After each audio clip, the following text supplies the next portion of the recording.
ಬಿತ್ತಣಿಕೆ ಮಾಡಿರ್ತಕ್ಕಂಥ ದುಬಾರಿ ಬೆಲೆಯ ಬೀಜ ಗೊಬ್ಬರ ಕೀಟನಾಶಕ ಭೂಮಿಗೆ ಹಾಕಿ 45 ದಿವಸ 48 ದಿವಸ ಆಯಿತು. ಇನ್ನು 10 ದಿನಗಳಲ್ಲಿ ಮುಂಗಾರು ಬೆಳೆಯಾಗಿರ್ತಕ್ಕಂಥ ಹೆಸರು ಕೈಗೆ ಬರ್ತಕ್ಕಂಥ ಪರಿಸ್ಥಿತಿ ಇತ್ತು. 55 ದಿನಗಳಲ್ಲಿ ಹೆಸರು ಕೈಗೆ ಬರ್ತದೆ. 60 ದಿನಗಳಲ್ಲಿ ಮಾರ್ಕೆಟ್ನಲ್ಲಿ ವ್ಯಾಪಾರ ಆಗಿ ರೈತರಿಗೆ ಒಂದು ಒಕ್ಕಲ್ತನಕ್ಕೆ ಬದುಕಿಗೆ ಒಂದು ಆಸರೆ ಆಗ್ತದೆ. ಆದರೆ ಇವತ್ತೇನಾಗಿದೆ, ಮಳೆ ಇಲ್ಲಾರ್ದೇ ಭೂಮಿ ಮೇಲೆ ಹಾಕಿರ್ತಕ್ಕಂಥ ಬೀಜ ಮೊಳಕೆ ಬಂದು ಬೆಳೆ ಬಂದು ಮಳೆಗೆ ಹೋಗ್ತಕ್ಕಂಥದ್ದು, ಬತ್ತಿ ಹೋಗ್ತಕ್ಕಂಥ ಪರಿಸ್ಥಿತಿ ನಿರ್ಮಾಣ ಆಗಿದೆ. ಮುಗುಲು ಮೋಡ ಬರ್ತಕ್ಕಂಥದ್ದು, ಮಳೆ ಬರಲಾರ್ದೇ ಇವತ್ತು ತೀವ್ರ ಸಂಕಷ್ಟ ಆಗಿರ್ತಕ್ಕಂಥ ಪರಿಸ್ಥಿತಿಯಲ್ಲಿ ರೈತರು ದಿಕ್ಕು ಕಾಣದೇನೆ ನಮ್ಮ ಜೀವನ ಹೆಂಗೆ ಮಾಡಬೇಕಂತಕ್ಕಂಥ ಚಿಂತನೆಯಲ್ಲಿ ಇವತ್ತು ಮತ್ತೆ ಹಳ್ಳಿಗಳಲ್ಲಿ ರೈತರು ನಿದ್ದೆ ಮಾಡ್ತಾ ಇಲ್ಲ.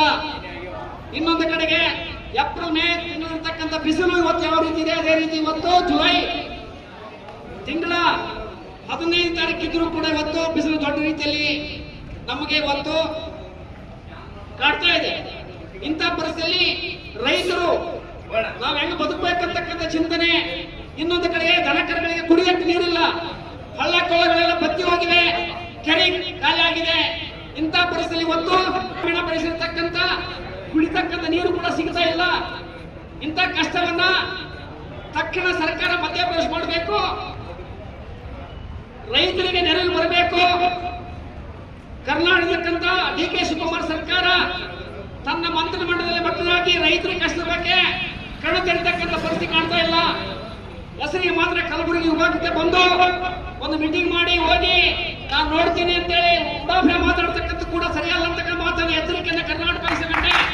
ಕರ್ನಾಟಕ DK ಶಿವಕುಮಾರ್ ಹೇಳ್ತಾ ಇದ್ದೀವಿ. ಯಾಕಂದ್ರೆ ಇವತ್ತು ನಮ್ಮ ಬದುಕು ಬೀದಿ ಮಾಗಿದೆ, ಸಾಲಗಾರ ಕಾಟ ಹೆಚ್ಚಾಗಿದೆ. ಬೀಜ ಗೊಬ್ಬರ ಕೀಟನಾಶಕ ಸಾಲ ಒಂದು ಕಡೆಗೆ, ಸೌಕರ್ಯ ಸಾಲ ಒಂದು ಕಡೆಗೆ, ಇನ್ನೊಂದು ಕಡೆಗೆ ಹೋದ ವರ್ಷ ಬೆಳೆ ನಷ್ಟ ಆಗಿ ಆ ಸಾಲ ಕೂಡ ಹೆಚ್ಚಾಗಿರ್ತಕ್ಕಂಥ ಪರಿಸ್ಥಿತಿಯಲ್ಲಿ ಇವತ್ತು ಸಾಲದಾರರು ಬಂದು ಮನೆಗೆ ಮರಳಿ ತೆಗಿತಾ ಇದ್ದಾರೆ. ನೀವು ಹೊಲ ಒತ್ತಾಕ್ರಿ, ಹೊಲ ಮಾರಾಟ ಮಾಡಿ ನಮ್ಮ ಸಾಲ ಕಟ್ಟ್ರಿ ಅಂತೇಳಿ ಇವತ್ತ ಒತ್ತಾಯ ಮಾಡ್ತಕ್ಕಂಥ ಸಂದರ್ಭದಲ್ಲಿ ರೈತರು ಈಗಾಗಲೇ